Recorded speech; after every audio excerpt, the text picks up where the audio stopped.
ఆమె నడికట్టు చేత నడుము బలపరుచుకొని చేతులతో బలముగా పనిచేయును.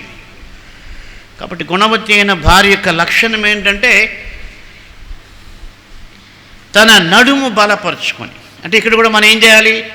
తన మనస్సును బలపరుచుకొని తను పనిచేసేదైనా, ఇంకా ఆ యొక్క 31వ అధ్యాయంలో గుణవతి అయినటువంటి భార్య గురించి చెప్పబడినటువంటి లక్షణాలన్నీ కూడా ఆమె ఎప్పుడు చేయగలదంటే కేవలం తన మనస్సు అన్నటువంటి నడుము కట్టుకున్నప్పుడు.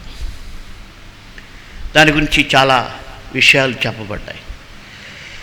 అంటే నేను నా భర్తను, నా పిల్లలను దేవునికి మహిమకరంగా నడిపించాలి, దేవునికి మహిమకరంగా నా భర్తను, నా బిడ్డలను దేవుని మార్గంలో నడిపించాలి అన్నటువంటి ఒక డిటర్మినేషన్ ఒక విశ్వాసి అయినటువంటి స్త్రీకి లేకపోతే ఆ స్త్రీ తన ఇంటిని తన చేతులతో పీకివేస్తుంది. యోగ్యురాలుగా ఉండాలంటే, జ్ఞానవంతురాలుగా తన ఇల్లు కట్టుకోవాలంటే తన మనస్సును దేవుని వాక్యము చేత కట్టుకొనగలిగినటువంటి స్త్రీకి మాత్రమే అది సాధ్యం.